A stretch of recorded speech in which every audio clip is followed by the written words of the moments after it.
Ceci est un livre audio autogénéré par Google. Dédicace à mes maîtres. Citation. Hoc amet, hoc sperna. Promissi carminis octor. Ora esse. Rimes qui donnent leur son. Aux chansons. Rime, l'unique harmonie. Du vers qui sent les accents. Frémissant. Serait muet au génie. Sainte-Beuve. Entre deux mots il faut choisir le moindre.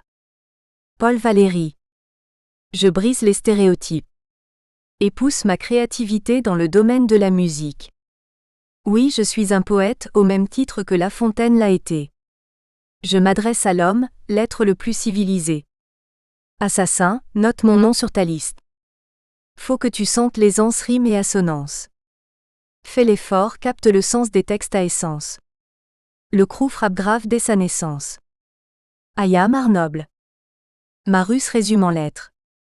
RMI, CRS, OCB, TGI, CDD. ANPE, PEP, CAP, HLM, IVG. ADN, HIV, NTM, VIP. Une jeunesse qui fonce dans le mur même en TGV. Tiers-monde, j'annonce la douleur. Préface. Valérie Debove est une sorte d'explorateur lexicographique du rap français. Ses pas de chercheur le mènent toujours sur des voies encore inexplorées, avec une méthode particulièrement rigoureuse, fondée sur l'exploitation patiente et méthodique d'un corpus gigantesque. Un très grand nombre de textes de rap en français. Avant de présenter le présent ouvrage, il est nécessaire de le situer dans le cheminement d'une recherche au long cours.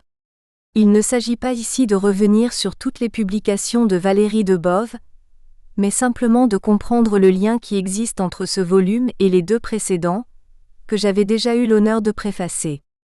Face à une démarche qui pourrait paraître anecdotique à la lecture des titres, il est important de revenir sur les fondements et le sens du travail de l'auteur.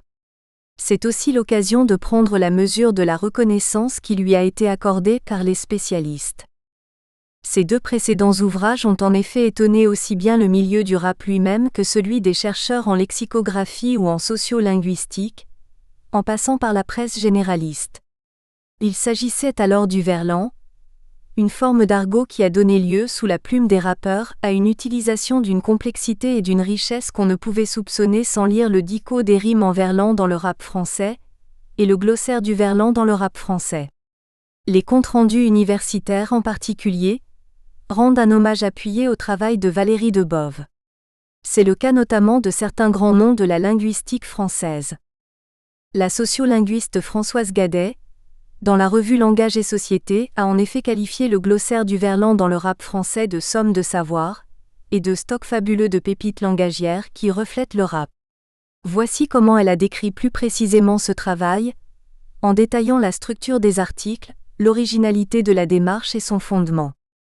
L'ouvrage de Debove est le fruit d'un travail lexicographique de relevé des mots en verlan rencontrés dans des chansons de rap, de 1980 à nos jours, à partir d'un corpus à la fois oral, les enregistrements et scriptural, sur la base des pochettes ou de sites internet. Il revêt la forme classique d'un dictionnaire. Derrière l'entrée sont données la prononciation en phonétique, la catégorie grammaticale, puis la définition. Les exemples sont constitués par de nombreuses citations provenant de l'énorme stock de chansons étudiées. Pourtant, ce glossaire dépasse aussi largement le cadre d'un dictionnaire car les articles sont suivis de différentes rubriques. Un commentaire sur la formation par verlan simple ou plus complexe, une liste d'attestations antérieures, dans la presse, dans des scénarios, des ouvrages de linguistes, des chansons, une indication de la fréquence dans le corpus de raps, l'indication de paronymes synonymes intraverlaniques, des renvois à des termes voisins. Une immense qualité, qui distingue ce glossaire de la plupart des dictionnaires du genre. Chaque terme est défini en lui-même et non à travers son équivalence supposée avec son mot source, ce qui suppose d'avoir admis son autonomie. Ainsi, pécho est défini en attraper, saisir, trouver, et choper ne viendra que dans le commentaire. Le lexicologue Jean Pruvot, qui, en dehors de ses activités universitaires, se consacre chaque matin à l'excellente émission Doc Dico consacrée justement aux mots du rap sur Move, la radio jeune de Radio France, a lui aussi remarqué l'importance du même ouvrage de Valérie Debove et il a confirmé le jugement que j'avais alors formulé. Dès lors qu'on a en main le glossaire du Verlan dans le rap français, qu'on le consulte au hasard des mots relevés, on ne peut que partager le point de vue évoqué en 4e de couverture par le préfacier Christophe Rubin. Chacun pense avoir compris le principe et la portée du Verlan.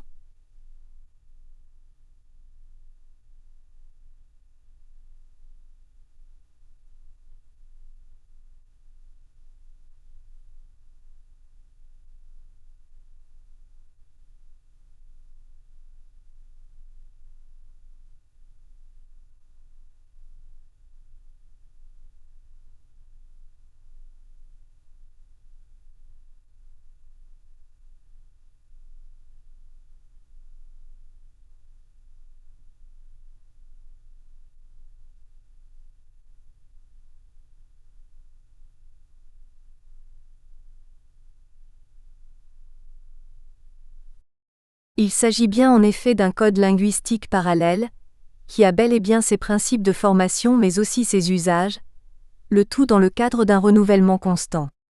Mais c'est là que l'œil et l'oreille du linguiste sont précieux. Se perçoit en effet parfaitement qu'il s'agit d'un système où est respectée à la fois une norme linguistique, socio-linguistique et selon la formule adoptée pour la 4e de couverture, un certain esprit. En réalité, un constat s'impose immédiatement. La morphologie d'un mot en verlan n'est jamais simple et jamais due au hasard, tandis que ses significations, généralement bien distinctes du mot origine, n'ont rien à envier par leur foisonnement aux mots de la langue académique. Le lexicologue a en effet été particulièrement impressionné par la rigueur et par la richesse de ce précédent travail de Valérie Debove. Quelle est la nature de l'ouvrage proposé ? Celle d'un dictionnaire de grande qualité tant par la richesse de la nomenclature, environ 1200 mots, que par le traitement de chaque article. Explication sur la formation lexicale de chaque unité, fréquence, prononciation, signification et emploi, assortie de très nombreuses citations précisément référencées. Index complémentaire, c'est assurément un outil complet qui est offert à l'adresse des chercheurs, une somme même. On partage ainsi pleinement le point de vue du préfacier Christophe Rubin. C'est une mine où chacun, quel que soit son parcours, trouvera davantage que ce qu'il pensait pouvoir y trouver. Enfin, Jean Pruvot a compris aussi que la place particulière de Valérie Debove, loin d'être une difficulté, constituait en réalité un atout précieux. C'est d'ailleurs l'occasion de présenter plus concrètement ce chercheur. Qui est Valérie Debove ? Professeur de français et d'italien à l'université d'État d'Ivanovo, en Russie. C'est son statut, d'autant plus appréciable que comme on a pu le constater pour les travaux d'expertise linguistique, on sait que le regard externe est toujours plus scrupuleux, dans la mesure où il est peu enclin à l'inévitable hypercorrection du locuteur natif. Cette tendance à l'hypercorrection est en effet souvent un problème important dans le traitement des textes artistiques. Les textes classiques se voient parfois eux-mêmes altérés, comme pour effacer ce qui fait saillie dans leur rythme et ce qui porte pourtant un sens déterminant. Il suffit d'écouter la scansion habituelle des premiers vers d'une fable de La Fontaine récitée par des enfants après l'avoir apprise à l'école, pour entendre le spectaculaire effacement de la saillie rythmique pourtant soigneusement mise en scène par le poète. La cigale ayant chanté tout l'été devient la cigale ayant chanté tout l'été. L'extraordinaire insistance du vers trisyllabique, dans lequel toutes les syllabes sont accentuées, pour aboutir à la rime presque immédiate entre chanter et l'été, fait place dans la scansion altérée à un simple décasyllabe, donc un vers pair à la place de deux vers impairs très vifs, gommant ainsi l'insistance et l'étonnement. Gommant aussi la suggestion d'une incohérence, entre les efforts artistiques de la cigale et le fait qu'elle se retrouve quand même fort dépourvue, donc non rétribuée par la fourmi, un mécène bien mal choisi. La diction édulcorée qui accourt le plus souvent fait du chant poétique la cause de la misère, du fait de l'assimilation de la pratique artistique à un archétype de la fainéantise. Interprétation étrange pour un texte écrit par un aristocrate dont l'activité essentielle était de faire de la poésie, autrement dit de chanter. La virtuosité inouïe du poète, capable de rendre hommage à un mécène autrement plus généreux que la fourmi de la fable, animal ridicule et insignifiant par rapport au roi Soleil qui lui est comparé implicitement avec humour, passe alors à la trappe, malgré une écriture incitant à une diction bien particulière qui devrait faire entendre toutes les syllabes de certains vers. Or cette virtuosité, qui parvient à donner l'illusion d'une apparente simplicité et d'un ton spontané, dit bien pour qui veut l'entendre et pour qui sait l'écouter, l'importance du travail réalisé par le poète du XVIIe siècle, comme par beaucoup de rappeurs, dont l'écriture est presque toujours d'une complexité inouïe. La longueur des textes ou le nombre de mots différents qui s'y trouvent, nombre beaucoup plus grand que dans les chansons proprement dites, est le moindre des signes d'une élaboration poussée. Mais quand l'hypercorrection ne réduit pas cette complexité, c'est quelque chose comme un crible rythmique qui empêche l'auditeur de percevoir l'incroyable complexité polyrythmique des systèmes de rime et de l'accentuation. La suraccentuation déjà utilisée par La Fontaine est justement une caractéristique essentielle de la diction de la plupart des rappeurs. Les meilleurs d'entre eux ont une écriture et un flow qui font entendre des systèmes d'accentuation multiples en interférence. Si certains, propulsés par des médias commerciaux, sont tombés dans un rap qui n'est plus qu'une sorte de comptine assortie de quelques grossièretés, certains et certaines sont au contraire de véritables virtuoses du langage et du rythme. Ils ou elles sont capables d'entremêler les accentuations et les systèmes de rime tout en faisant interférer plusieurs niveaux de signification imagée. C'est le cas notamment de la très talentueuse rappeuse Kazay. Voici un extrait de son rap intitulé « Suis ma plume ». Ma plume, mon diplôme, un blâme, un problème. Un suprême programme haut de gamme qui engraine. Qui entraîne des bris de crâne de vitrine. Crime qui se trame, nitroglycérine. Premier album, je dégomme, sors des abîmes. J'amène œdème et rétame des ridimes. J'étonne, on m'acclame, je donne mon mot d'ordre et mon modem. Qui dame des dômes sur le macadam. Des tonnes d'ultimatums dans mes thèmes. Hématome dans mes tomes à l'antenne et cartonne le système. Fait grand sclème pour victime des HLM. Vu que Paname est tel Gotham, tam-tam et cocktail.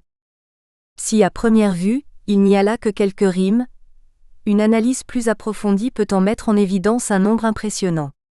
Je reproduis ici uniquement les fragments comportant les sons M ou N, afin de montrer la densité de ces rimes, le glissement de l'une à l'autre et la répartition. Tlum plom blam blem. Prem gram gam gren. Tren kran trin. Krim tramrin. Prem bum égal bom gom bim. Jamais mendem tamedim. Ton on tem clam don nemon dre et mmon dem. Lam dom le mdaon. Ton tim tom égal tom dans mtem. Accent aigu m tom dans m tom ten ton tem. Lem tim mm égal m. Naim tam tam tam. Il faut préciser qu'il y a encore d'autres rimes, comme tel, cocktail, qui sonnent comme un coup de cymbale à la fin d'un solo de batterie. Nous espérons que vous avez apprécié cet aperçu. Pour continuer à écouter ce livre audio sur Google Play Livres, utilisez le lien dans la description de la vidéo.